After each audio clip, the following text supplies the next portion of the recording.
David? He the keeper of the sheep, I know he able. Crack them seals, let them horses out the stable. Judgment coming, he the only one can save you. Give your life to the Holy One who made you. His sheep don't hear no other voice, no other God, no other law, ain't got no other choice. We gon' make our Father proud again, he gon' rejoice. We need each other, come together, fill that empty void. We keep these commandments, not traditions. Follow Christ, not politicians. Dedication, not no Christmas. It gets sunny when you listen. Old me dead and gone with missing. Ain't no need for reminiscing. Hit that water, got renewed. I thank Messiah for that fishing. And we'll never thirst again. Isaiah 12:3. Hit that reward, we put him first again. And we'll never hurt again.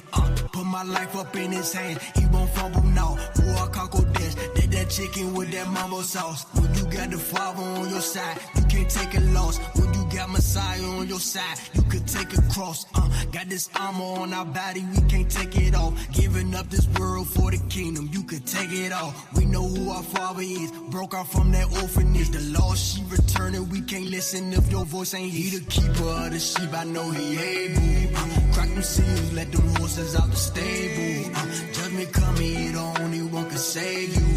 Give your life to the Holy One who made you. He the keeper of the sheep, I know he able. Crack them seals, let them horses out the stable. Judgment coming, he the only one can save you. Give your life to the Holy One who made you. Worthy is the Lamb. Worthy is the Lamb. Worthy is the Lamb.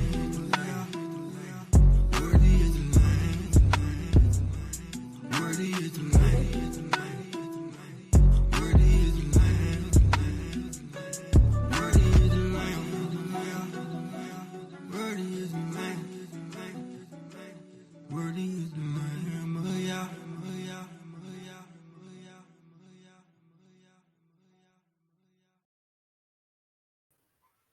Shalom, shalom Israël, c'est votre frère Kawam, votre serviteur. Ok, bienvenue dans Montréal Israélite. Je suis heureux de vous accueillir aujourd'hui. Aujourd'hui, on va parler un petit peu de la politique. Qu'est-ce qui se passe aux États-Unis là? C'est quoi cette animosité qui se passe entre les Latinos, soi-disant, et les Noirs, soi-disant? Ok, c'est un peu ça qu'on va discuter avec vous ce soir. Avant tout, avant de commencer cette discussion avec vous, il est impératif de remercier le Créateur, Yahweh, qu'on dit dans Montréal Israélite, qui veut dire celui qui est. Okay? Celui qui est, il est tout. Okay? C'est la puissance d'Abraham, d'Isaac et de Jacob. Donc, louons l'Éternel, louons le Créateur, sa puissance, sa grande puissance, et on le remercie de nous avoir posé la main dessus, de nous avoir réveillés, de nous avoir donné le courage, la puissance, la force, la vigueur et l'intelligence pour qu'on puisse partager cette parole-là avec nos frères et sœurs, nos téléspectateurs, bien sûr. Okay? Donc, on remercie Yahweh par le nom de son fils aussi, Yahawashi, qui est notre médiateur, qui est notre sauveur et qui viendra et qu'on attend avec fermeté. On l'attend pour qu'il vienne nous retirer de ce monde et de nous donner liberté. Right? Voilà. Donc, il faut prendre ce temps, Israël, de remercier le Créateur. Right? Même si ça prend 3 minutes, tu sors du lit, il y a des crampes, c'est difficile, virer, ça fait la 4e fois que tu snoozes ton alarme, mais tu sors quand même de ton lit. Right? Tu sors du lit. On sait que de plus en plus que on vieillit, là, de plus en plus que c'est difficile de sortir du lit. Mais tu es parvenu à sortir de ton lit pour aller dans tes occupations, travailler, amener de l'argent dans la maison, t'occuper de toi, t'occuper de tes enfants, ta famille, etc. Mais tu le dois à qui ça? Tu le dois au Créateur. C'est à lui que tu le dois. Il t'a donné cette vigueur pour que tu puisses sortir du lit. Une crampe après une autre crampe, t'es sorti quand même. Voilà. Right? Donc, prends-tu ce temps pour remercier ce Créateur-là? OK? Cette grande puissance-là. Crois-tu réellement à cette grande puissance-là? Parce que j'entends beaucoup là, de gens là, qui parlent. Oh, j'ai une relation personnelle. J'ai une relation personnelle avec le Créateur. Mais c'est quoi ça veut dire, cette relation? Est-ce que c'est juste une relation à un sens? Hein? Tu reçois, mais tu ne donnes pas. Hein? Pour avoir cette relation avec le Créateur, as-tu pris conscience que c'est une relation euh, qui est basée sur des conditions, qui est basée sur des actions? As-tu pris conscience de ça? Il y a pas, c'est pas un PI, là. C'est pas un Boxing Day, là, où tu vas chercher des affaires chez Winners.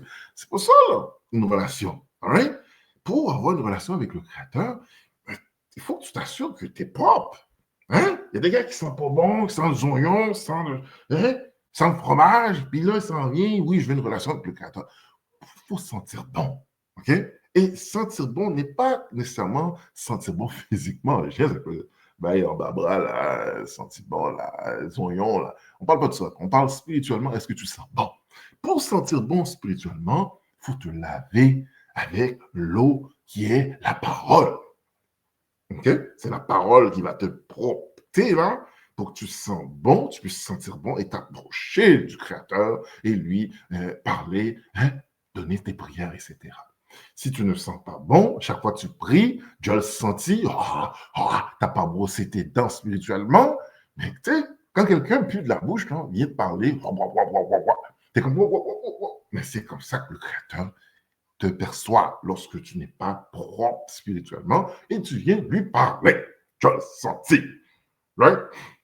Ceci dit, okay? Donc, c'est ça. Le sujet, c'est ça. On va parler un petit peu des conflits qu'il y a aux États-Unis. On l'a vu récemment là, avec l'avènement Trump. Trump, Donald Trump, là, le président, l'aigle. L'aigle, hein? Il vient d'arriver. Le gars n'a pas arrêté de signer des décrets. Signer, 200 combien de décrets. Hein? Il a tout renversé. Qu'est-ce que l'autre, Sleeping Joe, là, le Sleeping Joe, là, le gars qui dormait réveillé, là, le zombie, il a tout renversé. Qu'est-ce qu'il avait déjà instauré. OK? On parle de plusieurs choses, hein? Parce que les États-Unis commençaient à s'imploser là, spirituellement, moralement. Fait qu'imagine-toi, même le démon était plus capable avec certaines doctrines que les libéraux ont commencé à implémenter dans ce système-là. Même eux, du côté gauche, whatever, là, on parle des républicains, mais ils ont dit, ça va faire, notre pays, on est en train de se détruire, s'imploser. OK? Mais Donald Trump a dit, bon, super Donald Trump a dit, moi, je vais venir redresser la situation américaine, hein, avec ces libéraux-là qui nous enfoncent dans des affaires, dans des conditions, dans des affaires immorales, bizarres, des affaires que, depuis le monde et monde, on n'a jamais vu, on n'a jamais entendu. OK? Exemple, ben, transformation, Transformers, Decepticons, Optimus Prime, hein? Et ben, comme ça, là, on ne sait plus qui on est, on ne sait plus où on va, hein? Non-genré, pas-genré, il, oh, oui, hey. OK? Et tous ces bails de couleurs-là, même eux, ils en étaient plus capables. C'est fini, on n'en veut plus de ces affaires-là. Donald Trump était là, il est venu signer.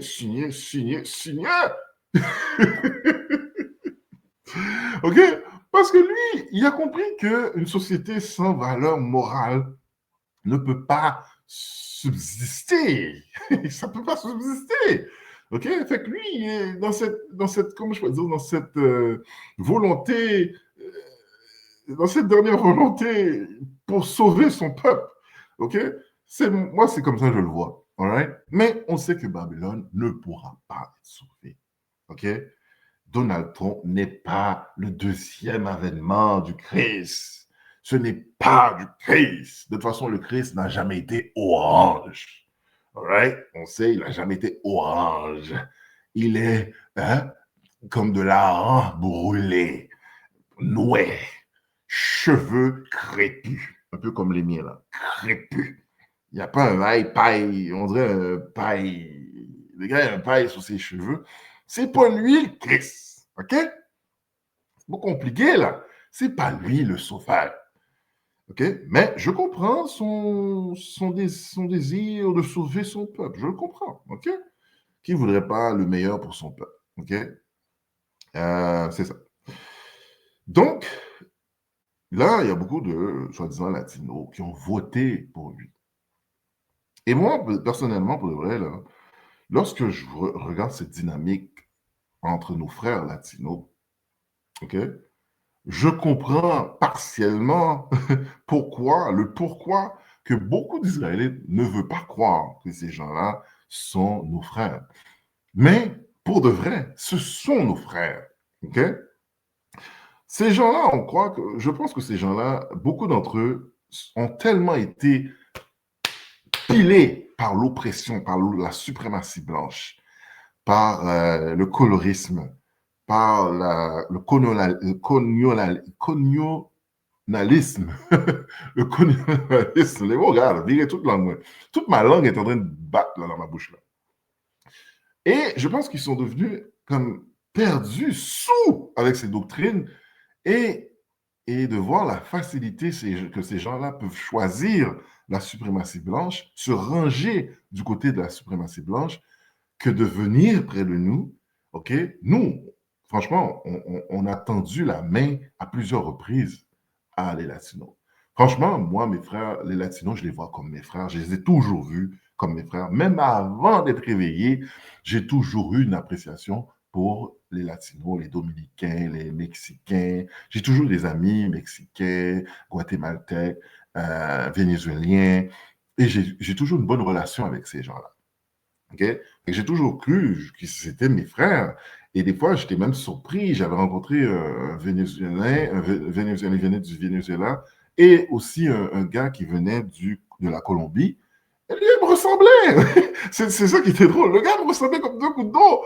Puis, on s'est connus comme ça. Je disais, là, je lui ai parlé, je dis, oh, t'es haïtien. Il me dit, ah, haïtien. Non, non, non, non, haïtien. Non, haïtien. Colombien. J'ai commencé à lui parler. J'ai dit, oh oui, il y a des Colombiens comme toi, comme moi, là, comme ça dans ton pays. J'étais surpris. Et c'est là que j'ai compris que nous sommes tous pareils. Il m'expliquait dans son pays le combat qu'il y avait avec sa famille, avec des terres. Ils s'entretuaient pour des terres, whatever. Je dis, hey, chez moi aussi, en Haïti, là. Chez moi, là, la famille de mon père, là, tout ça, ils se battent pour des territoires et tout ça. C'est la même affaire. J'ai dit, on est pareil.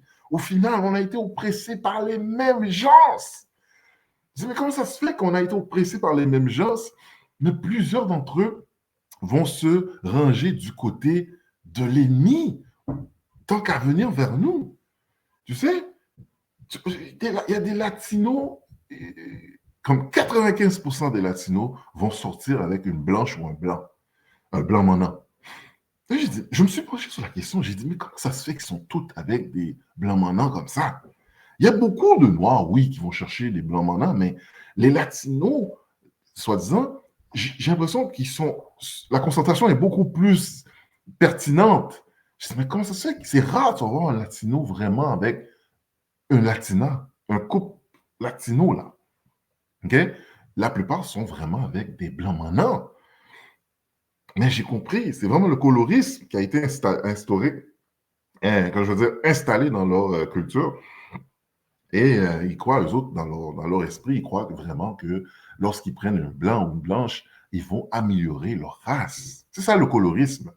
OK? Plus que tu es proche des caractéristiques européennes, plus que tu es accepté, plus que tu as une certaine liberté, une certaine richesse, comment je veux dire, tu es plus proche de la culture européenne, donc tu es mieux placé, tu auras beaucoup plus d'opportunités. C'est cette mentalité-là qu'ils ont. Donc, ils vont encourager leurs enfants à se marier avec des blancs manants. OK? Quel que soit le blanc manant. Hein? Des vieux, des fois, tu te dis, mais le gars, il sort de, je sais pas, à côté du métro Berry-UQAM, là, fini. Mais ils sont prêts à prendre cette personne-là que toi, un noir, là, qui est peut-être bien placé même. OK? Parce que pour eux, aller vers un noir, c'est comme reculer la race. Hein? Est-ce que c'est... Hello? Des fois, je dis, allô? Tu comprends? Mais c'est ça le colorisme et c'est ça la suprématie blanche. Et c'est ça que ça fait, le Jésus blanc, là, que tu dis que c'est pas important de savoir qu'il est blanc, qu'il est noir, hein, de sa couleur.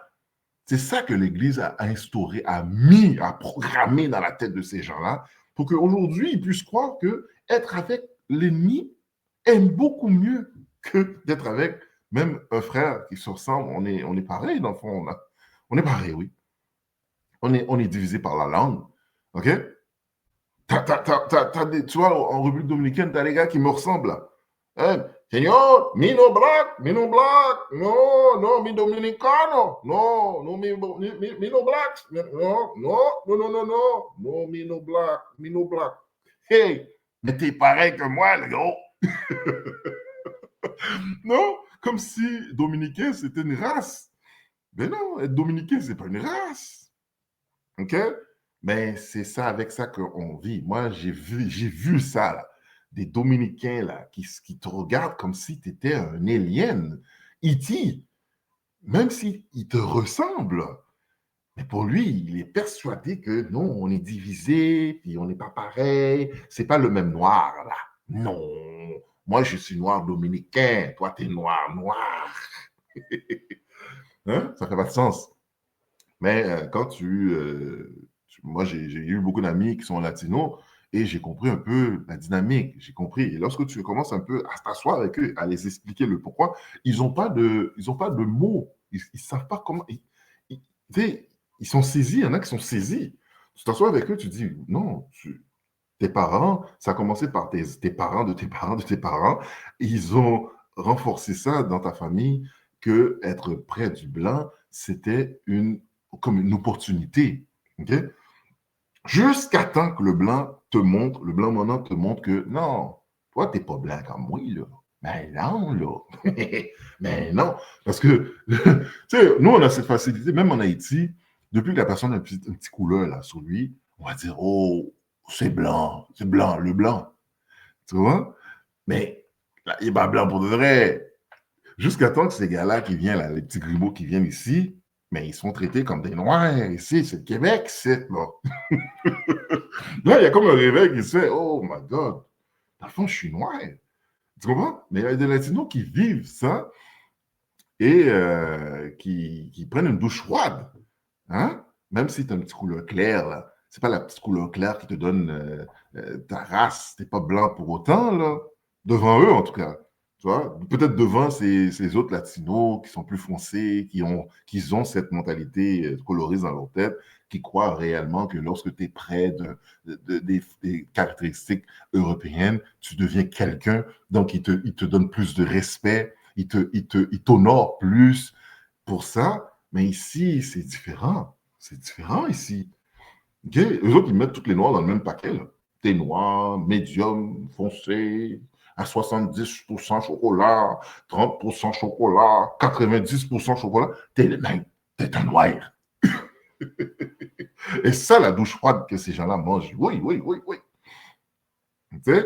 Fait c'est ça. On va voir deux, trois petites vidéos là, avec vous là, pour un petit peu expliquer mon point. Là. C'est vraiment, un fléau. OK? Et on sait, ça vient de quoi, tu vois? Diviser pour mieux régner. Tu vois? Comment qu'un peuple peut être divisé, coloré, suprémaciste, religieux, langue? C'est nos frères, là. OK? On n'irait pas dans le fond, au début, lorsque Israël a été divisé du nord et du sud, hein, on sait avec le fils de Salomon, Rehoboam et Jéroboam, ils ont divisé Israël en deux parties. Et ces deux parties-là sont devenues aliens, sont devenues vraiment des ennemis, quasiment des ennemis. OK? Euh, mais ça, c'est quelque chose que je vous invite d'aller voir vous-même à travers la parole pour comprendre ces dynamiques-là. OK? Parce que c'est ça qui va t'amener à comprendre aussi dans Galates 4, là, qui dit il n'y a pas de Jew, il n'y a pas de Grec, il n'y a pas de choses, là, des Gentiles, là. Mais c'est ça, c'est eux autres qui sont devenus les Gentiles. On va toucher un petit peu pour que vous puissiez comprendre un peu qu'est-ce que je veux dire. Là. OK? Le premier verset que je vais aller, là, on va aller dans un petit verset, là. Oh, j'allais disparaître. Donc, OK. On va aller dans le verset. Je vais partager mon écran. Voilà.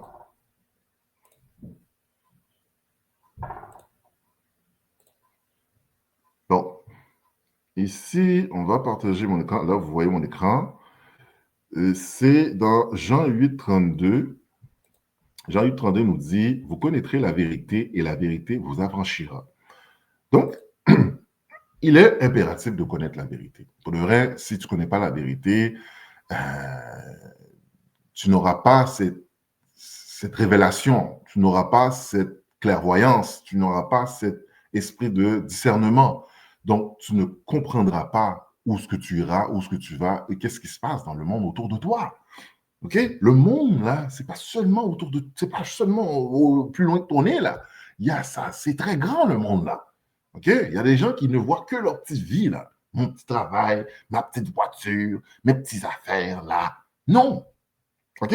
Tu dois aller voir plus loin. OK?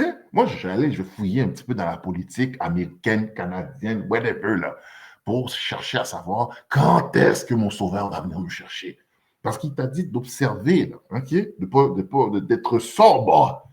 Être sobre, c'est ça que ça veut dire, sobre spirituellement, intellectuellement, pour être capable de voir qu'est-ce qui se passe. OK? Parce que ce monde-là nous donne Super Bowl. Là, on est dans le bail Super Bowl.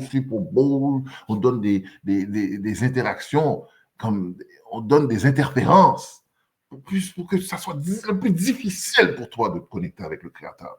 OK? Mais toutes ces interférences-là, tu dois les exclure et rester connecté avec la parole. OK? Et c'est pour ça qu'on fait ces petites vidéos-là pour certains, parce que, bon, et ça nous aide à nous garder connectés avec cette parole-là. Right? Il faut lire ta parole, il faut lire ta Bible, il faut l'écouter. Moi, je l'ai en audio. Des fois, je l'ai en audio, je l'écoute dans ma voiture. Je veux rester connecté. Je prie que le Créateur me garde connecté. OK? Parce qu'il est impératif de rester connecté. Parce qu'il y a tellement de distractions que c'est facile de se laisser emporter par la distraction et tu ne le verras même pas. Tu seras déjà perdu. OK? Moi, j'ai peur de ça. J'ai vraiment peur de ça, que le Créateur me tourne autour. OK? Sans même, à mon insu. Des fois, là, tu penses que tu fais bien, mais tu es en train de glisser, là, sans le savoir, tu es en train de glisser, tu es parti. OK? Bon, donc, la vérité est très importante, guys. OK? Médite sur cette vérité-là, sur la parole, sur les lois. OK?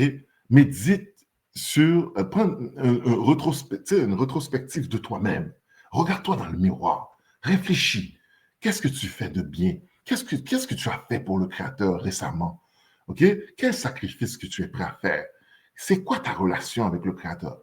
Parce que, comme j'ai dit au début, beaucoup pensent qu'une relation est juste donnant, est juste, non, je veux dire, en prenant, mais ils ne se disent pas qu'est-ce que j'ai donné au Créateur.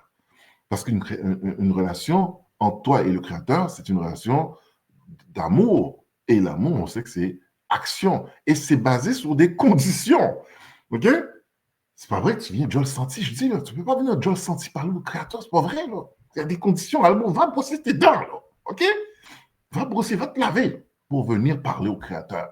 Et lorsque je parle de laver, je dis bien laver spirituellement, par la parole. OK? C'est ça une relation. C'est facile, je vois là, dans les films, dans les podcasts, dans les bails pop de ballon, c'est facile. Tout le monde, ouais, moi j'ai une relation avec le Créateur. Moi, je veux quelqu'un qui crée le Créateur, qui craint Dieu. Ah oui? Toi, tu crains-tu le Créateur? Et comment craindre le Créateur? Sais-tu des questions que tu te poses? C'est des questions que tu devrais te poser si tu es sincère avec ta relation avec le Créateur. Parce que plusieurs se mettent dans des relations, même personnelles, là, entre filles et garçons. Là. C'est pas vrai, c'est juste pour boucher un trou, c'est juste pour des moquements, whatever. C'est pas sincère, tu n'aimes pas la personne qui est devant toi. Tu vois? La fille est avec le partenaire, elle est en train déjà de penser à son cinquième ex, cinquième ex avant, là. Tu vois? Elle n'est pas sincèrement installée avec le partenaire, là. Elle ne croit même pas au partenaire. OK? Elle n'est même pas fière. Et des fois, c'est vice-versa. OK? Donc, si tu rentres en relation même amoureuse avec quelqu'un, un individu, mais tu dois te poser la question, pourquoi tu es là? Et puis, qu'est-ce que tu apportes à cette personne? Tu comprends? Fait que c'est ça. Ceci dit, c'est ça. Fait que là, Israël, on est divisé depuis belle lurette. On est divisé depuis belle lurette. OK? Comme je dis, depuis Jéroboam, Rehoboam, on est divisé. OK? Là, moi, je ne veux pas aller jusqu'à là. OK? Moi, je vous dis, allez dans votre temps. On va peut-être faire une étude sur la division d'Israël en profondeur. Mais là, aujourd'hui, je voulais juste parler un peu de cette discussion, cette dynamique qu'il y a, cette querelle qu'il y a entre latinos et noirs, que moi, là, ça me fatigue de le voir. Ça me fatigue de le voir, ça. OK? Et je ne sais pas si vous avez senti une petite frustration, là, mais j'ai beaucoup de love pour les latinos et les latinas. OK? Même que il m'est arrivé d'avoir le cœur brisé par une petite latina que j'admirais, que j'aimais bien, OK? Mais que tout ce que je pouvais faire ne pouvait pas satisfaire cette personne-là parce que cette personne-là, le coloriste était tellement implanté dans cette personne-là qu'il ne voyait pas. Moi, je valais absolument rien devant ses yeux, OK? Elle voulait pertinemment être avec un blanc mandant, quel que soit le blanc mandant. Et lorsque j'ai vu ce blanc mandant-là avec cette personne-là, j'étais saisi. J'ai dit, t'as pris un blanc mandant comme si tu aurais pu prendre le partenaire en berrucam, dehors, le gars dormait dehors, là. Sans abri, là. C'est quoi cette personne? OK? Est-ce que c'est la jalousie qui parlait, peut-être? Je ne sais pas. Mais j'étais saisi. Je dis, mais comment ça se fait que ces gens-là veulent tellement blanc mandant, et se ranger vers le blanc mandant comme ça? Hein?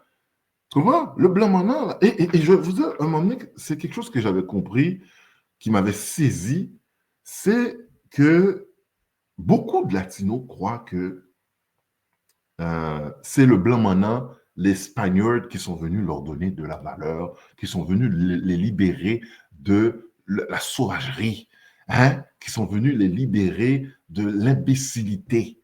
OK? Il y a beaucoup de latinos qui croient que l'Espagnol, là, Christopher Columbus, là, qui est venu là, OK? Les Espagnols qui sont venus, et eux, ils étaient sauvages dans le bois, comme des macaques. Là.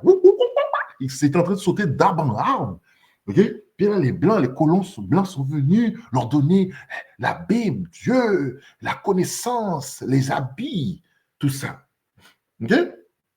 Mais moi, j'ai jamais compris ça parce que quand tu regardes l'histoire, tu regardes les Aztèques, les Olmecs, tu regardes la civilisation,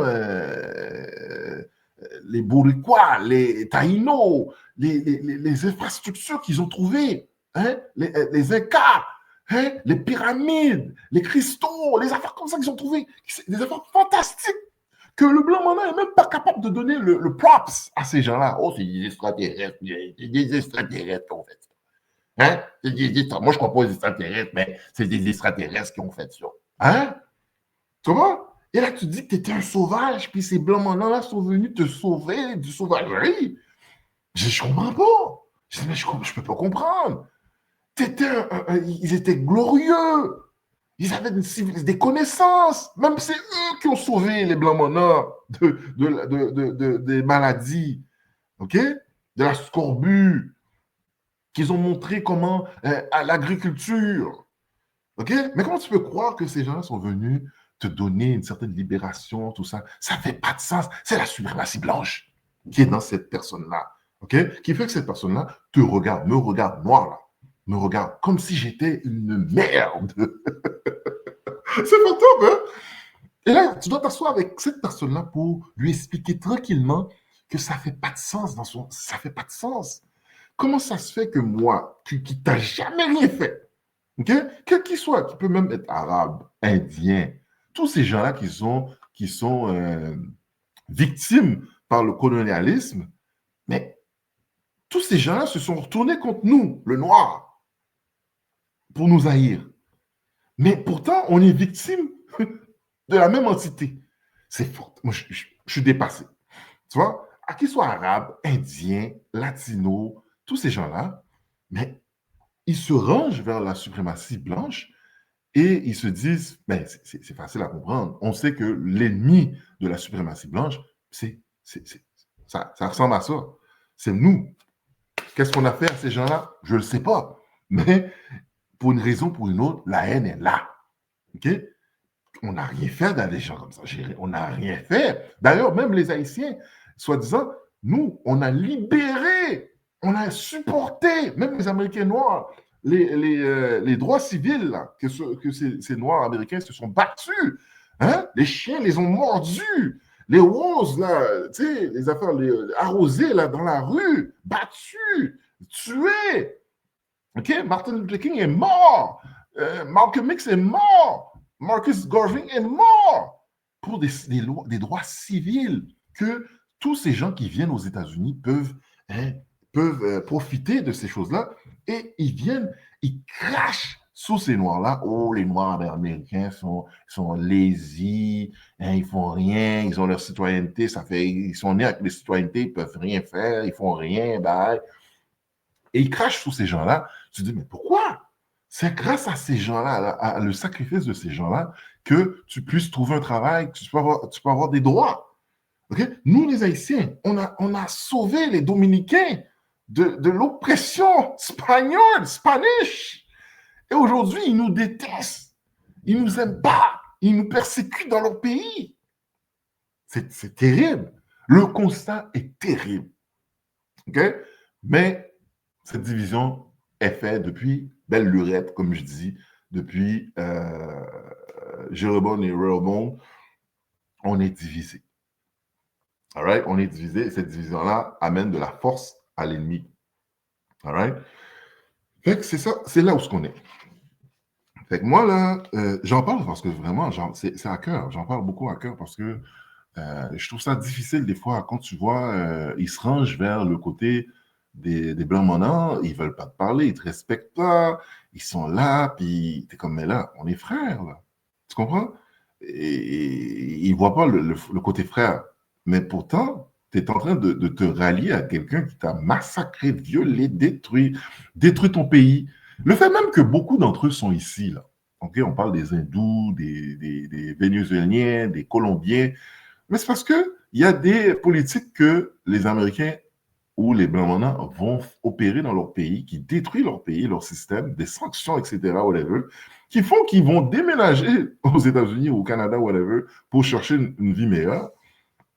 Mais, et là, tu viens ici, tu te ranges du côté de ces mêmes gens-là qui détruisent ton pays, qui a fait que ta misère t'a amené ici. Et là, lorsque un Noir comme moi te tend la main, tu dis, yo, va-t'en, non, me no black, me no black, me no black, Seigneur. Non, Seigneur, me no black. Mais c'est bizarre. Tu comprends? Fait que ça fait pas de sens. OK? Mais allons, je vais vous donner un petit peu un exemple de cette division qu'il y a eu entre Israël. On va aller dans Matthieu 13, 24. On va aller voir Matthieu 13, 24. OK? Un petit peu pour vous puissiez comprendre c'est quoi cette division-là qu'il y a eu. 13, 24. Bon, ouais.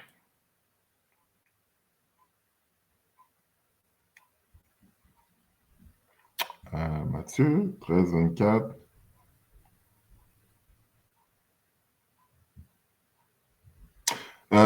Est-ce que c'est... Non, je vais aller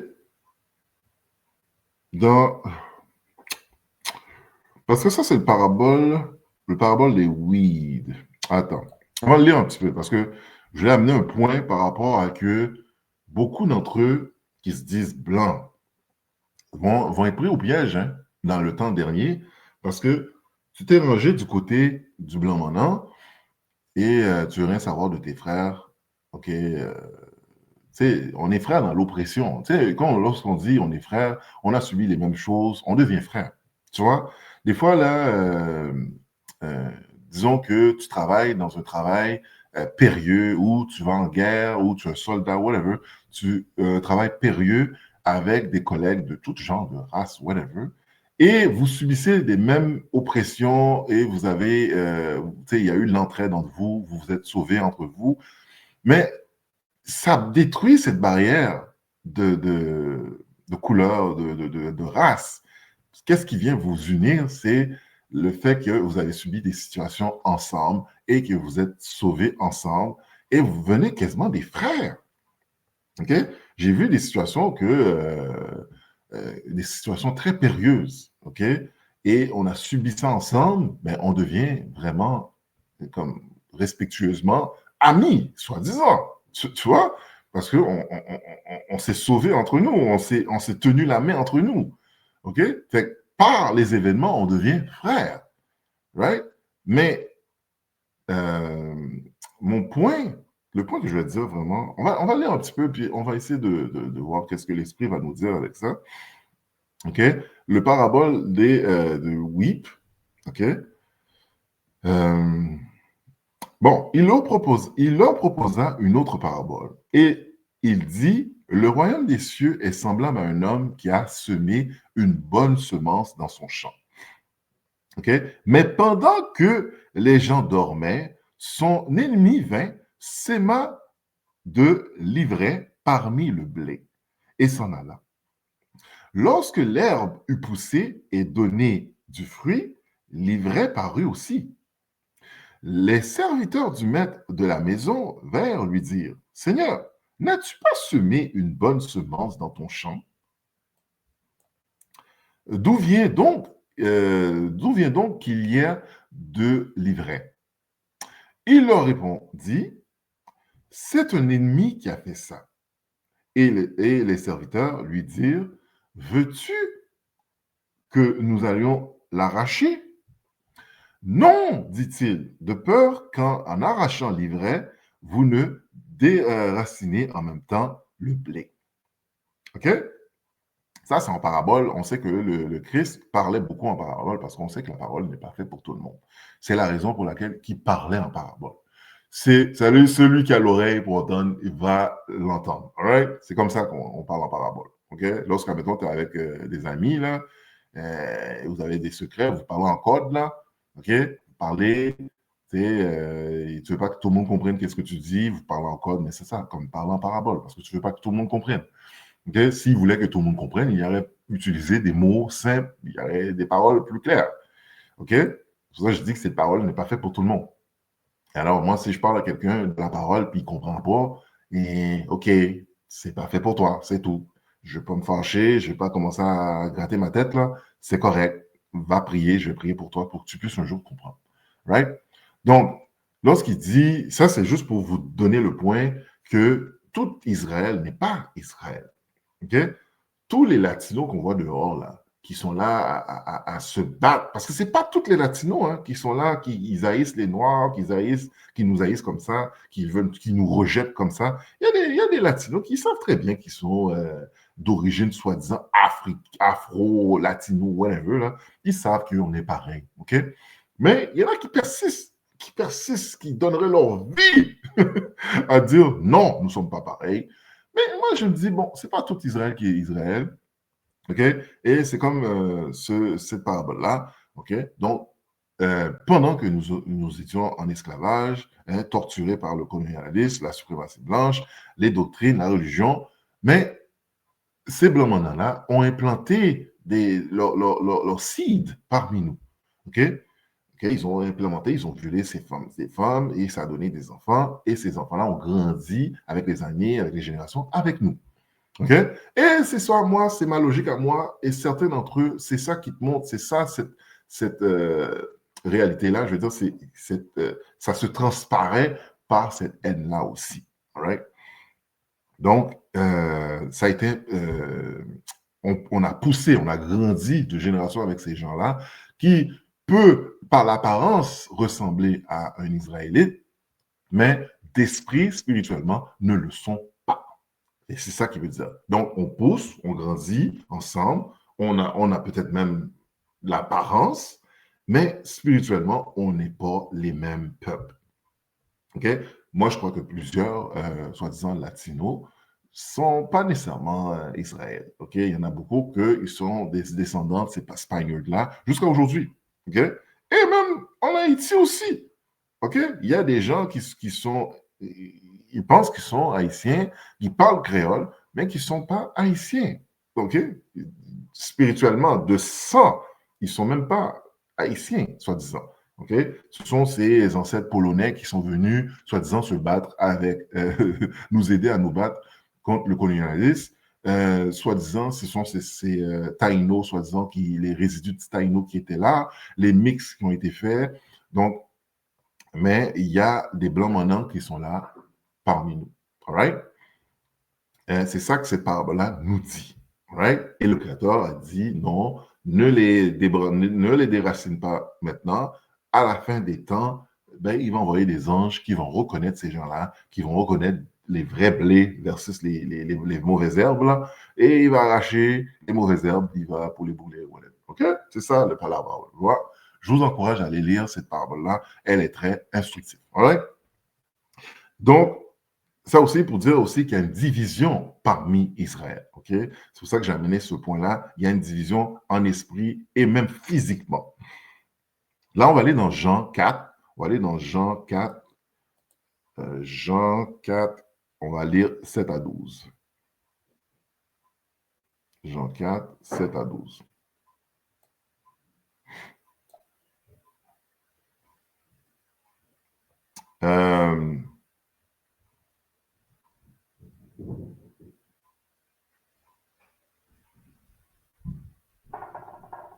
Oh, je suis dans Matthieu, oui. Attends, Jean 4. Attends, je ne comprenais pas, j'ai eu un disconnect. Oh, c'est quoi je lis là? Jean 4, 7 à 12. Bon. Donc, une femme de Samarie vint puiser de l'eau. Jésus lui dit, OK, Yaharsha dit, donne-moi à boire. OK? Car ses disciples étaient allés à la ville pour acheter des vivres. All right? La femme samaritaine lui dit, comment toi, qui es juif, me demandes-tu à boire, à moi qui suis une femme de Samaritaine? Les Juifs, en effet, n'ont pas de relation avec les Samaritains. Les Samaritains, la Samarie, là, c'est une région d'Israël. OK? Donc, dans cette région-là, ce sont le Northern Kingdom qui était là, le Nord Kingdom, le royaume qui était là. OK? Donc, cette femme-là, elle est israélite. OK? Elle est israélite, mais elle a été séparée depuis lors avec Jéroboam, etc. Il y a eu une captivité avec les Assyriens, whatever. Donc, cette fille-là, dans ces générations qui ont été divisées, elle en fait partie. Donc, pour elle, elle n'a pas d'affaires. Ils n'ont plus de lien. Ils n'ont même plus de lien culturel par rapport à ceux qui vivent dans la Judée, okay? Les Juifs qui vivent dans la Judée, qui observent les lois, versus les Samaritains qui vivent hors de la loi. C'est-à-dire, ils sont en dehors. Et ceux qui vivent dans la Judée perçoivent ces gens-là comme des Gentiles, des nations. Okay? Avec le temps, ils ont commencé à les percevoir comme des nations, des Gentiles. OK? Là, je ne vais pas aller dans la profondeur. On va aller m'emmener dans la profondeur. On va faire l'étude sur c'est quoi un Gentile ou une nation versus Israël. OK? Là, on est en train de lire que la Samaritaine, elle sait qu'elle est juive. Elle sait qu'elle est descendante d'Israël. OK? Mais vu qu'avec le temps, ils n'ont plus eu affaire avec le Sud, c'était perçu comme si il y avait une division. C'était perçu comme... C'était mal vu de parler avec le Nord et le Sud, c'était mal vu qu'ils se parlent entre eux. OK? Donc, Jésus lui répondit, si tu connaîtrais le don de Dieu et qui est celui qui te dit, donne-moi à boire, tu lui auras toi-même demandé à boire et il t'aurait donné de l'eau vive. OK? Seigneur lui dit, la femme, tu n'as rien pour puiser et le puits est profond. D'où auras-tu donc cette eau vive?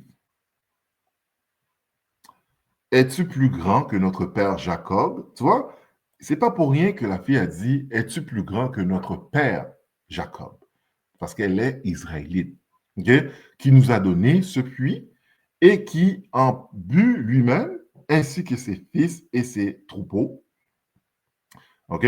Donc, la femme qu'on voit, elle est samaritaine, elle est israélite, sauf qu'ils sont divisés. Ça fait tellement longtemps qu'ils sont divisés que elle, dans sa conscience, c'est impossible qu'un juif venant de la Judée puisse venir même parler à une samaritaine comme elle. OK? Mais reste qu'elle est israélite. Tu vois? Où est-ce que je suis? Bon, Seigneur lui dit, la femme, tu n'as rien pour puiser et le puits est profond. D'où aurais-tu donc cette eau vive? Es-tu plus grand que notre père Jacob et qui nous a donné ce puits et qu'ils ont bu lui-même ainsi que ses fils et ses troupeaux? Jésus lui répondit, quiconque boit cette eau aura encore soif. OK? C'est-à-dire, okay, si tu bois cette eau physique, tu auras toujours soif. Mais lorsque tu bois cette eau de la parole, tu n'auras plus soif. OK? Parce que sans cette eau, tu cours, tu as soif, tu as faim, tu es faible. OK? Mais lorsque tu bois cette parole-là et tu la crois, tu te sens rassasié, tu te sens rempli d'esprit, de force. Tu vois? OK. Où est-ce que je suis? OK. Bon, je répète. La femme lui dit, Seigneur, donne-moi cette eau afin que je n'ai plus soif et que je ne vienne plus puiser ici. Elle n'avait pas encore compris. Elle pensait que c'est un bail magique, là, qu'elle va boire un eau, qu'elle ne va plus avoir soif physiquement. OK? Mais on sait que c'est une soif spirituelle. C'est une parole spirituelle. OK? Va lui dire, appelle-moi ton mari et viens ici. Pourquoi le Christ a dit, appelle-moi ton mari? Parce que, par respect, un homme ne devrait pas parler à la femme de quelqu'un d'autre. Okay? On sait que même les Arabes aujourd'hui, ils ont cette coutume-là, aujourd'hui encore. L'homme veut parler à un autre homme, pas parler à la femme de quelqu'un.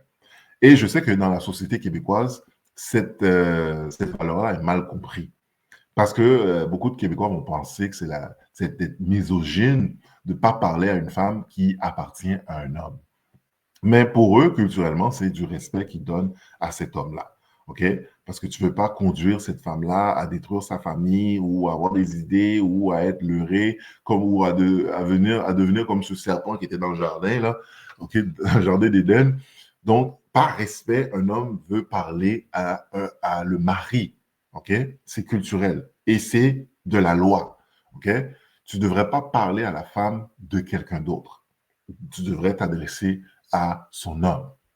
Et c'est pour ça que même dans la culture québécoise, même dans les familles, admettons, la police vient chez toi, mais ils vont demander à parler à l'homme. OK? Ils ne vont pas demander de parler à la femme. C'est seulement dans notre société, à nous, les Noirs, vu qu'on est fragmentés, détruits, etc., lorsque les autorités viennent sonner à ta porte, ils vont demander à avoir la Big Maman, là, parce qu'ils savent que c'est elle qui est en charge. Le gars, là, le papa est peut-être un chat gouttière qui est sur un sofa au coucher, sur un lit, là. Il n'y a pas d'autorité du tout, là. Okay? Mais typiquement, dans les autres cultures, lorsque tu es un homme, c'est toi qui es responsable de la maison. Lorsqu'il y a des autorités qui viennent, mais ils vont demander à voir l'homme, pas la femme. OK? Okay? C'est pas la femme qui va ouvrir la porte, là. On ne sait pas c'est quoi qui est dehors. Donc, l'homme doit être là pour protéger sa maison. Donc, c'est l'homme qui va ouvrir la porte, s'adresser à un homme. Parce que tu ne sais pas toi, tu es une femme, tu viens ouvrir la porte, tu ne sais pas qu'est-ce que cet homme-là vient faire. Est-ce qu'il va venir t'attaquer? Là, tu te mets en première ligne. OK? Donc, c'est pour ça que le Christ a demandé de voir le mari de cette femme-là. Right? La femme répondit, je n'ai point de mari. Jésus lui dit, tu as eu raison de dire. Pourquoi? Parce que le Christ a vu que c'est une zimbrette. C'est une zimbrette. Je n'ai point de mari, car tu as eu 5 maris. OK? Parce que beaucoup de gens aujourd'hui ne comprennent pas que lorsque tu couches avec quelqu'un, mais ça devient ton mari, guys. C'est ton mari. OK? Fait que toi, ça fait ton body count. Le body count. Aujourd'hui, c'est pas sérieux. Hein? Les femmes, là, ils se gaspillent comme ça dans le street. Et lorsqu'ils sont prêts, ils vont se marier. Bon, là, je suis prêt à me stabiliser. Bon, là, ils vont trouver un petit égaré là, qui va les prendre la main. Bon, on va se marier, etc. Mais le body count est rendu belle longueur. OK? Imagine le compte que le Christ devrait faire là aujourd'hui, en 2025. Là. Hein? Ben, trouve-moi ton mari. Oh! Hein? Dans le fond, le Christ a vu tout de suite son body count. car tu as eu 5 maris, 5 body count. Tu vois? Et c'était terrible. Il dit, et celui que tu as maintenant n'est pas ton mari, là. C'est-à-dire, celui que tu es en train de zimbreter, là, c'est pas ton mari. Ton mari, c'est le premier d'entre ces 5. Est-ce que tu comprends? Mais écoute, la femme, c'est pour dire qu'aussi, ça nous explique qu'elle était loin de la loi, tu vois? Elle était loin de la loi. Parce que la loi, à la Judéa, impliquait la mort, impliquait un jugement. Lorsqu'il y a eu des tromperies, l'idolâtrie, pas l'idolâtrie, mais l'adultère, il y avait un jugement à ça. Okay? Mais on voit que ça n'a pas été implémenté parce que 5 maris, la femme faisait le zimbretage, etc. Donc, c'est pour ça aussi que je parlais qu'il y avait une division entre les deux nations. Ben, la nation israélite. OK? Poursuivant, en cela, tu as dit vrai. Le Seigneur lui dit, la femme, je vois que tu es prophète. La femme a dit, Quête, t'as eu mon body count comme ça? Quête, tu dois être un prophète pour le vrai. OK? Je suis sûr qu'aujourd'hui, là, en 2025, si toutes les femmes mettaient leur body count sur leur front, si tout le monde savait c'est quoi le body count de tout le monde réel, il n'y a pas besoin de faire de calcul mathématique, plus 3, moins 3, diviser, multiplier, là. OK? C'est automatique, tu sais, là. T'en as 30. Oh, 30, 100! Hey! Béatrice! Oh, Béatrice! Moi, ça, c'était... Je pensais que c'était 1! Mais non. OK, innocent. Tu vois? Si tout le monde savait c'est quoi le body count de tout le monde, mais les choix se feraient beaucoup mieux, là. OK? OK? Donc, la femme lui dit, Quête, tu es prophète parce que j'ai jamais dit ça à personne, moi, là. Personne ne le sait, mon body count, là. Il dit, nos pères ont adoré sur cette montagne et vous dites, vous, que le lieu où il faut adorer est à Jérusalem. Femme, lui dit Jésus, crois-moi, l'heure vient où ce ne sera ni sur cette montagne, ni à Jérusalem, que vous adorez le Père. OK? Vous adorez ce que vous ne connaissez pas.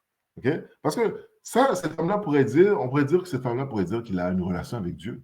Il a une relation avec Dieu, etc. Mon père Jacob. Mais tu ne sais pas qu'est-ce que tu adores. OK? Et moi, je dis ça souvent dans ma tête quand j'entends les gens qui disent qu'ils ont une relation personnelle avec le Père, ne connaissant pas c'est quoi qu'il y a à faire pour maintenir cette relation-là. C'est beaucoup de sacrifices, c'est difficile, c'est pas convivial. Il y a beaucoup d'amis qui vont disparaître, il y a beaucoup de choses qui vont disparaître dans ta vie. Ta vie devient très restreinte et c'est pas tout le monde qui peut vivre comme ça. Tu vois? Donc, facilement, les gens disent qu'ils ont une relation avec le Créateur, mais c'est faux, c'est pas vrai. Jusqu'à temps que tu les mets face, c'est quoi une relation avec le Père? Souvent, beaucoup de gens s'en vont là. Ils se volent comme des oiseaux, comme des chauves-souris. Oui, ils s'en vont. Ils s'en vont comme des chauves-souris là. OK? Attends, je vais juste vérifier quelque chose. OK? Donc, c'est ça. Il dit, femme lui dit, Jésus, crois-moi, l'heure vient où ce ne sera ni sur cette montagne, ni à Jérusalem que vous adorez le Père. Vous adorez ce que vous ne connaissez pas. Nous adorons ce que nous connaissons, car le salut vient des Juifs. OK? Le salut vient des Juifs. Mais l'heure vient, et elle est déjà venue, où les vrais adorateurs adoreront le Père en esprit et en vérité, car ce sont là les adorateurs que le Père demande. All right? Donc là, c'est juste pour vous dire qu'il y avait une division entre les deux peuples, les Samaritains et versus les Juifs qui étaient à la Judée. Right? Et ça va nous conduire à comprendre un peu cette division qu'il y a ici aujourd'hui, moderne, OK, entre les soi-disant latinos et les noirs, okay, les blackos, là. OK? C'est spirituel, c'est vraiment spirituel. C'est vraiment spirituel. OK? Et j'avais déjà mentionné que lorsque tu es loin du Créateur, tu es non seulement loin physiquement, mais aussi spirituellement. De l'apparence même des gens qui ont changé. Parce que le Northern Kingdom, le Nord Kingdom a changé physiquement. tellement qu'ils se sont mixés, changés des doctrines, adoration du soleil. On sait que tu vas voir dans la civilisation Inca ou Aztèque, et tu vas voir comment ces gens-là étaient perdus dans des idoles, dans des rituels, soleil, lune, etc. Mais ils étaient éloignés de la loi. Okay? Donc, même dans leur apparence, ils se sont éloignés. Okay? Et on sait aussi que Ephraïm s'est mélangé avec les nations. Ouais, lorsque tu te mélanges, tu dilues un peu ta culture, tu dilues tout est dilué là. Spirituellement, tu es dilué aussi. Tu vois? Okay? Donc, il y avait cette séparation-là. On va aller dans Romains pour un peu clore cette pensée-là. On va aller dans Romains 9, 6 à 7. Romains 9, 6 à 7. Ça nous dit quoi? Ça nous dit, ce n'est point à dire que la parole de Dieu soit restée sans effet, car tous ceux qui descendent d'Israël ne sont pas Israël. Ça vient renforcer un peu notre idée. C'est pas à cause que il y a un noir devant toi qu'il est israélite. OK? Moi, là, cette histoire d'Africains, on est tous noirs, puis on est tous pareils, je comprends pas. Tu as des génocides qui se passent au Congo, là, des ethnies qui sont en train de s'entretuer, entre eux. Il y a tellement d'ethnies de langues en Afrique. C'est un continent. C'est pas un pays, l'Afrique, là. Il y a des gens différents, d'ethnies différentes, de langues différentes. Je vois pas comment ça se fait tout le monde met toujours l'Afrique un lot. Es-tu capable de faire la différence entre t'es capable de faire la différence entre un Chinois puis un Japonais ou un Asiatique ou tous ceux qui viennent du continent de l'Asie, qui est de l'Asie, là. OK, tu as des Hindous, tu as des Chinois, tu as des Philippinos, tu as un paquet de gens. On ne met pas toute l'Asie dans un lot. Comment tu peux mettre toute l'Europe? Non, tu ne mets même pas toute l'Europe dans un lot. OK? Le monde sait que, bon, un Russe n'est pas pareil qu'un Allemand. OK? Mais comment ça se fait qu'on met toute l'Afrique, tous les Noirs dans un même lot? On est tous noirs. Vous êtes tous noirs. Non! OK? Fait dans même Israël, on n'est pas tous Israël parce qu'on se dit, on est descendant, on vient de tel pays, fait qu'on est israélite. Non, tu as eu tellement de mix, tu as eu tellement de pertes de généalogie, whatever, que tu ne sais même pas. OK? Donc, c'est pas à cause que la personne est noire devant toi qu'elle est automatiquement israélite. OK? Et c'est pas parce que la personne a un petit couleur clair qu'elle n'est pas israélite. OK? Tout va par rapport à l'esprit aussi et si tu es capable d'aller chercher tes parts, de tes pères et comprendre ça, oui, tant mieux pour toi. Mais comme on a vu dans la parabole du oui, du blé et des mauvaises herbes, mais c'est le Créateur qui, à la fin, qui va faire la distinction. OK? Qui, moi, je suis pour dire que toi, tu ne l'es pas, lui, il l'est. Je n'ai pas cette force-là. Je peux juste discerner par rapport à l'esprit et la volonté de la personne et son implication dans la parole, dans sa volonté de servir le Créateur, d'observer ses lois. Et c'est ça qui me met un peu en confiance pour dire, OK, c'est peut-être mon frère. OK? Mais ce n'est pas tout Israël qui est Israël. OK? Et pour être 7, ok, je vais le relire. Ce n'est point à dire que la parole du Créateur soit restée sans effet, car tous ceux qui descendent d'Israël ne sont pas Israël. Et pour être la prospérité d'Abraham, ils ne sont pas tous ses enfants. Okay? Parce que plusieurs disent, oui, on est descendants d'Abraham, donc on est fils de Dieu. Mais ce n'est pas vrai. Mais il est dit, en Isaac sera nommé pour toi une prospérité. Right? Okay? C'est pour ça que des fois, je peux croire qu'il y en a d'entre eux qui ne sont pas israélites. Okay? Et si tu t'acharnes tant que ça à mettre cette division, à nous rejeter comme frères, OK, c'est bon pour toi, c'est bon pour moi, OK. Parce qu'il y en a qui ne le font pas. Il y a des Latinos qui savent qu'on est frères, on est sœurs. OK? Je connais un gars, un Haïtien qui est Haïtien puis qui sort avec une Latina. Et ils ont une belle famille ensemble. La fille n'a jamais manqué de respect, etc. Là. OK? Tu as des réfugiés haïtiens qui s'en vont, qui se ramassent au Mexique Et les Mexicains ne veulent pas les laisser partir. Il y a des beaux mariages qui se produisent là, avec ça. OK? Tu as des Haïtiens qui sont en République dominicaine. Il y a des Dominicains qui ne jurent que des Haïtiens, là. OK? Mais il y en a qui sont infiltrés, je veux dire, qui sont là à nous haïr, à nous écraser. All right? Moi, je dis, concentrez-vous sur ceux qui sont bons versus que ceux qui nous rejettent et qui ne veulent rien savoir de nous et qui disent que nous, on est black et les autres ne sont pas black, etc., whatever, là. OK? Pour suivant, on va aller dans... je vais vous montrer une vidéo, OK? On va montrer une petite vidéo. Avant tout, il faut que je dise que bon, cette vidéo-là sera utilisée juste pour commenter. On va commenter. Et je vais vous montrer un petit peu cette énergie de division qu'il y a entre peuples. OK? Entre nous, bien sûr. Donc, je vais... Attends. Je vais stopper ça. OK. Je vais aller ouvrir. On va ouvrir. Attends.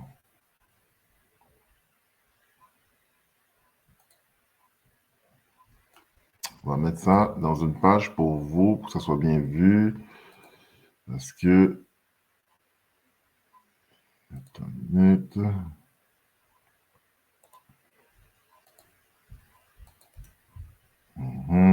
Ça sera pas long. Bear with me, bear with me. OK. Voilà. Bon, là, c'est sur YouTube. J'allais sur YouTube. J'allais me connecter pour que vous puissiez le voir comme que je le vois là. OK. Attends. Voilà. Je vais partager mon écran.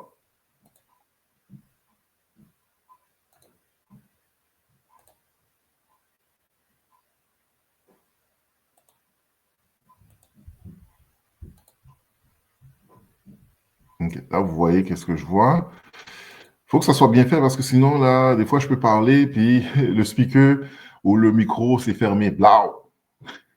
Là, j'ai dit, je parlais dans le beurre, oui. Donc, on va le mettre. Là, vous allez voir un peu cet aspect pathétique qu'il y a entre ces gens-là qui croient que le blanc maintenant est là pour les sauver. Et ils se sont réellement rangés du côté suprématie blanche. Et là, quand ça vient frapper, mais ça fait mal. Hein? Ça fait mal. We trust him with the word that he promised us Latinos. Je rappelle que ce vidéo-là, je les mets, c'est pour commenter. Fair use, c'est pour, on l'utilise à des fins commentaires, right? It's crazy that starting next week, multiple cities will be hitting immigration. That is so crazy that multiple people are scared to go to work. Where I work at, a lot of Latinos did not go to work, and that's crazy because we have a living too.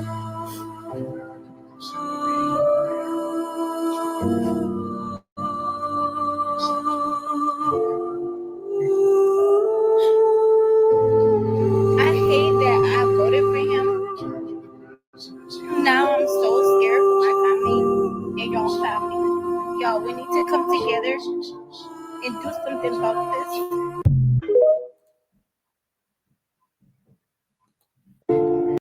Bon, en gros, qu'est-ce que la fille nous dit? C'est que, bon, elle a voté pour Trump. Bien sûr, comme plusieurs latinos qui se sont rangés du côté républicain, du côté suprématie. Hein? On est blanc, on n'est pas latino, on n'est pas noir. Hein, on est les blancs nous voient, on a un petit couleur sous nous, donc ils vont nous accepter. Hein? On n'a pas le nez plat écrasé, on a un petit couleur, donc on est rangé du côté suprématie. Ils se sont rangés avec la suprématie. Jusqu'à temps que la suprématie blanche leur rappelle que non, t'es pas blanche. Donc, elle dit, oh Dieu, sauve-nous. J'ai voté pour Trump. Je pensais qu'il allait nous aider, qu'il allait nous sauver. Mais non, Trump n'est pas là pour te sauver, ma chère. Right? Donc, c'est ça qui s'est passé. Et elle regrette d'avoir voté pour le partenaire parce qu'elle dit que même à son travail, il y a des gens qui ne veulent pas aller travailler parce que ICE, ou ICE, ben, ils sont en train de déporter en overtime. Ils sont en train de déporter des gens dans leur pays. Et puis, comme des criminels. Tu vois l'ingratitude que les États-Unis peuvent avoir, dans le sens qu'il y a eu récemment des feux en Californie, des feux historiques. OK? Et qui était allongé la main pour aider les États-Unis contre les feux, combattre contre les feux? C'est le Mexique. C'est le Mexique. Et le Canada aussi qui ont envoyé des pompiers chevronnés aller combattre ces feux-là. Hein? Qu'est-ce qui est arrivé au Canada récemment? Tarif. Tarif sous tarif. OK? Tarif sous tarif. Mexique, quoi? Tarif sous tarif. Aucune reconnaissance, aucune. Tu sais, c'est terrible pour de vrai. OK? Mais parce que les États-Unis, c'est vraiment un vrai bully, là. Un vrai bully. OK? On va voir notre vidéo, puis on va aller commenter un peu sur ça. Donnez-moi une minute, on va aller voir la vidéo. Bon, allez voir lui.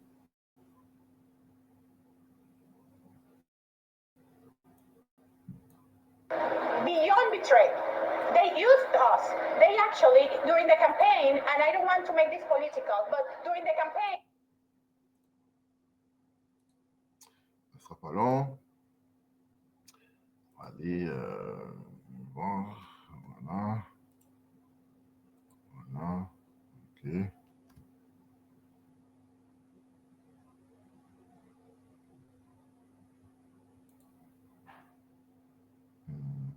Attends. OK.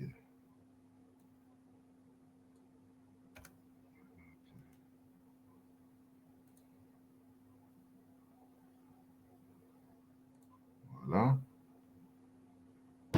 Beyond betrayed. They used us. Attends. Là, OK, on est toujours connecté. Voilà, tout est beau.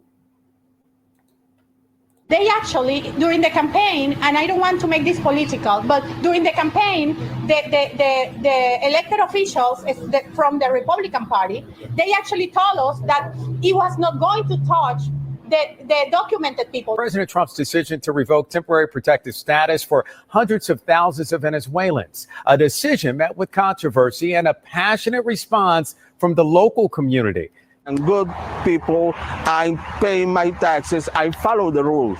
Alvaro Duran is a TPS recipient. He's in the process of obtaining a green card because he's married to a U.S. citizen. However, his mother and siblings are now in limbo. Go back to Venezuela is not an option. Beyond betrayed. OK? Il dit, on a été trahis. On a été trahis. Une trahison qui a été... c'est sans équivoque, là. C'est terrible. Parce que ces gens ont fait confiance à la suprématie, OK, à le blanc-mentisme, je pourrais appeler ça comme ça, OK, et ils se sont vus, couteau dans le dos, OK, repatriés dans leur pays comme des bandits, là, menottés, pliés, tchakol, non, mais comme comme, mais c'est pas possible. Que même leurs pays respectifs ont dit, mais là, les États-Unis, là, c'est pas des criminels, c'est des gens qui sont allés chercher la vie, c'est des gens qui payent des taxes, c'est des gens qui travaillent. Pourquoi vous les amenez dans notre pays comme ça? Vous les ramenez en criminels, sans respect. OK? Sans respect. OK? Mais ça, c'est ce réveil du côté latino, soi-disant, qui va se faire. OK? Ils vont comprendre qu'il faut qu'on se rallie entre nous. Parce qu'on a une espèce d'ennemi commun, là. Les suprémacistes, c'est l'ennemi. Donc, pourquoi te ranger du côté ennemi contre ton frère qui subissent la même chose que toi? Ça ne fait pas de sens dans ma tête à moi. OK? Il y a une autre vidéo, j'allais vous faire voir aussi, pour voir le côté tellement pathétique de certains de ces gens-là. on va aller le voir. Donnez-moi une seconde. Bon, on va aller voir du côté. Ok, ici. Ok, ici.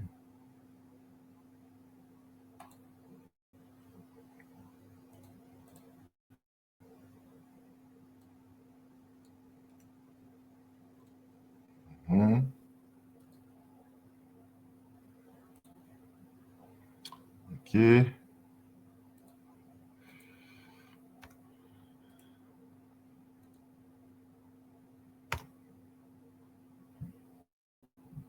Amen.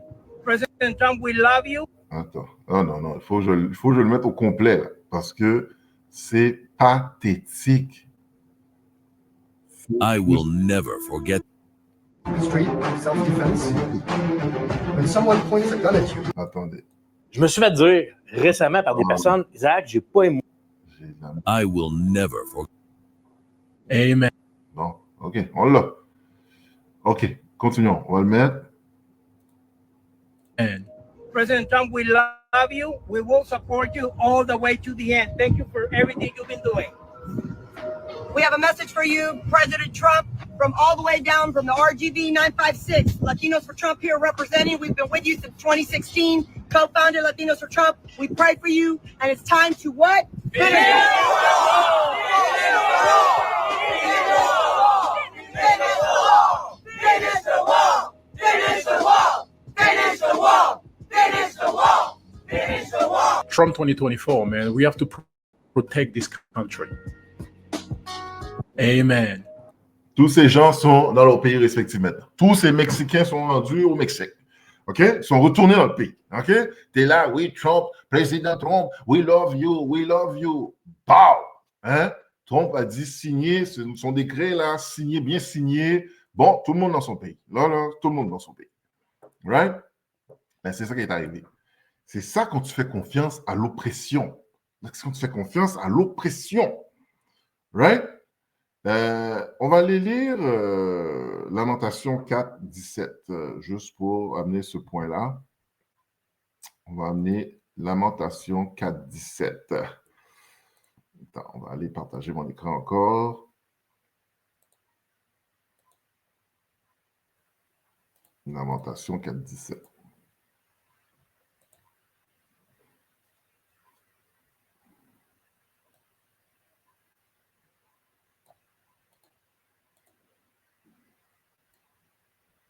Lamentation 4, 17. Qu'est-ce que ça nous dit? Nos yeux se consument encore et nous attendions vraiment du secours. Nos regards se portèrent avec espérance vers une nation qui ne nous a pas délivrés. OK? Et ça, là, beaucoup d'entre eux, ils viennent aux États-Unis, ils viennent au Canada, croyant qu'ils viennent dans le royaume des cieux. OK? Et ils font confiance à ces blancs-là. C'est vraiment perturbant de voir à quel point que ces gens-là peuvent faire confiance, yeux fermés, à des gens comme qui ne les portent pas à cœur. Et s'ils ont une chance de démontrer qu'ils ne te portent pas à cœur, ils vont te le montrer. OK? Ils vont te montrer qu'ils ne sont pas pareils que toi. Mais ces gens-là, ils se battent cœur et âme pour se rallier à des gens comme ça. OK? Si tu es capable de manœuvrer dans ces sociétés, OK, sans être trop sous-sous, tu es sous-sous. Yo, je vois des gens sous-sous. Et beaucoup d'Haïtiens, on est comme ça aussi dans cet esprit de sous-sous-là. Tu viens dans le pays, ça fait X générations que tu es là, tu n'es pas capable, il y a pas qu'à comment on appelle ça, d'obstacles qu'on met devant tes pieds pour avancer, pour accumuler des biens, pour intergénérationnel wealth qu'ils appellent. Il y a beaucoup d'embûches, tandis qu'il y a des gens qui viennent ici qu'on ne les voit pas en train de se mettre à genoux puis comment je vais dire, de teaser là, la politique, de teaser la société, et ils sont capables de se développer. Okay? Parlant par exemple la communauté chinoises ou asiatiques, whatever, ils viennent ici, là, ça peine s'ils sont capables de parler français ou anglais.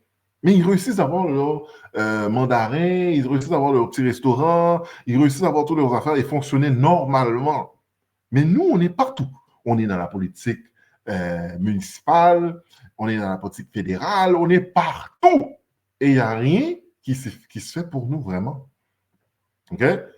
Donc, je vais le relire. Nos yeux se consument encore et nous attendions vainement du secours. Vainement du secours, nos regards se portent avec espérance vers une nation qui ne nous a pas délivrés. OK? Aucunement ce monde est fait pour te délivrer. OK? Lorsque tu viens pour une meilleure situation dans ces pays-là, ces gens-là ne sont pas faits pour te délivrer. OK? D'ailleurs, c'est le Créateur qui peut te délivrer. Et c'est pour ça qu'il va te rappeler à chaque fois que ces gens-là ne sont pas là pour te délivrer. OK? C'est lui seul qui peut délivrer. Right? On va dans Jérémie. Dans Jérémie 51. Allons dans Jérémie 51.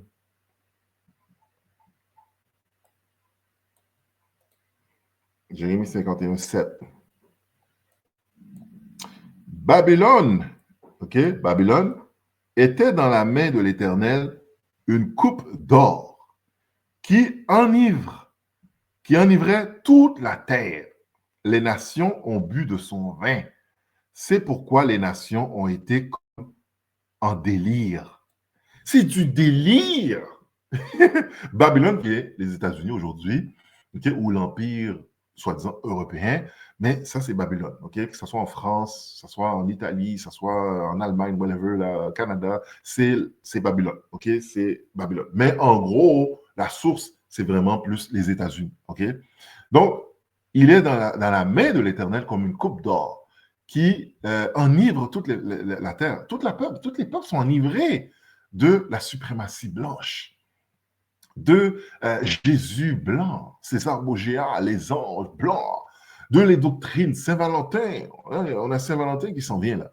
Saint-Valentin, Super Bowl, hein, de toutes ces choses politiques, démocrates, républicains, toutes ces choses-là. OK?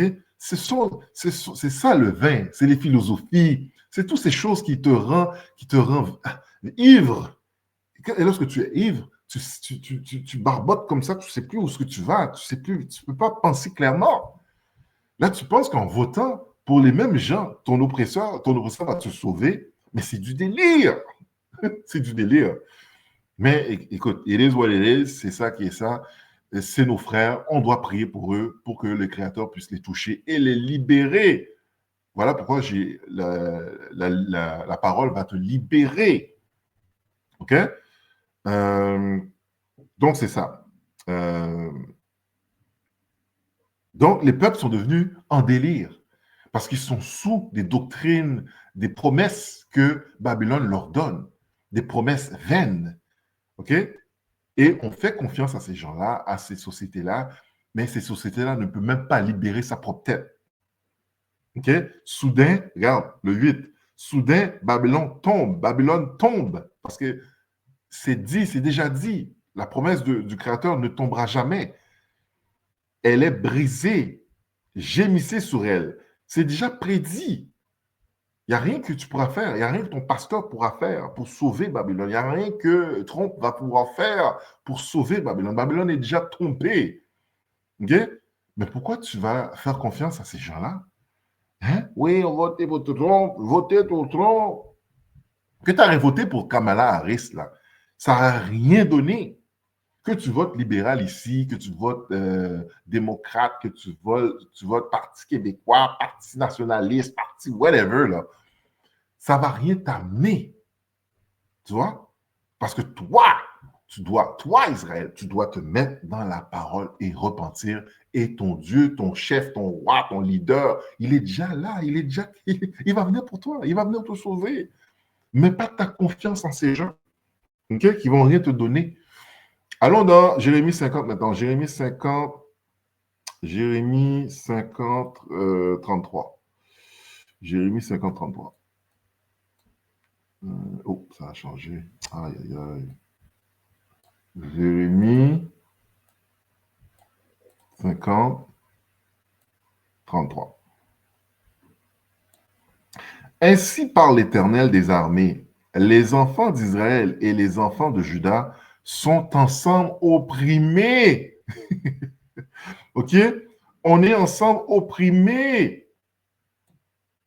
Tous ceux qui les ont amenés captifs les retiennent et refusent de les relâcher. Donc, c'est ça que les soi-disant latinos n'ont pas compris. Nous sommes opprimés ensemble.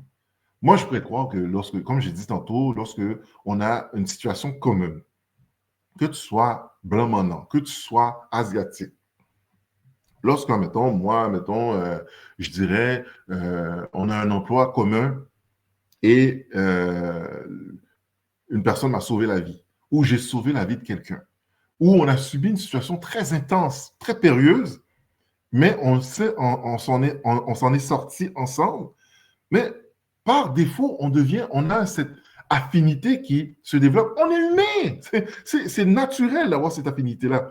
Mais ça ne veut pas dire que tu vas te mettre yeux fermés, amis, mais il y a une affinité qui se développe comme ça. C'est tout à fait normal. OK? Ça ne veut pas dire que tu vas relâcher toute ta culture, lâcher tout ton respect pour toi, ta moralité pour aller vers quelqu'un parce que la personne t'a sauvé. C'est pas ça que j'essaie de dire. C'est juste que lorsque vous vivez des choses communes ensemble, c'est naturel de développer une certaine fraternité ensemble. C'est naturel. OK? Fait que nous, on a vécu ces choses obscures ensemble, latinos, amérindiens, noirs ensemble. Mais comment ça se fait que nos frères latino-amérindiens nous excluent et peut se mêler avec l'oppresseur plus facilement qu'avec nous, peut donner du respect à l'oppresseur avant de nous donner à nous. Ça ne fait pas de sens. On est oppressés ensemble. OK? C'est un peu cette discussion-là que je voulais faire avec vous, Israël. On n'ira pas plus loin que ça. OK, c'est une petite vidéo très léger. Bientôt, on va en discuter un peu plus par rapport à les nations, Gentile. C'est quoi une nation? Et puis, on va aller un petit peu en profondeur aussi la division qu'il y a eu entre Israël, etc. Cette vidéo-là est vraiment plus pour donner mon petit point de vue, la dynamique qui se passe maintenant, là, c'est très actuel. Qu'est-ce qui se passe aux États-Unis, entre les États-Unis, il y a des Noirs qui font des vidéos, oui, regarde là, maintenant ils ont besoin de nous, regarde maintenant, moi j'ai tendu la main à un Latino, il m'a jamais pris la main, et là maintenant ils sont en difficulté, là ils veulent notre aide, nous on est toujours prêts à aider. Nous on est toujours prêts à aider, hein. On est toujours prêts à aider. Et il y a beaucoup de Latinos qui reconnaissent que nous, on a toujours été là pour eux, à les aider, à manifester avec eux, etc. OK? Mais quand que tout va bien, quand tout va bien, ils se rangent facilement du côté suprémaciste blanche. c'est vraiment quelque chose de vraiment, je trouve que c'est vraiment, ça fait pas de sens. Ça fait pas de sens pour moi. OK? Mais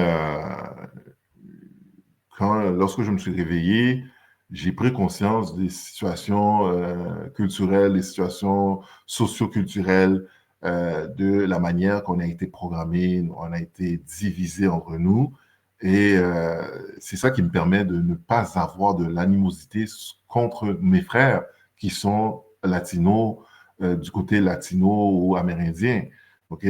Je sais qu'ils sont brisés, comme aussi les Haïtiens qui sont brisés.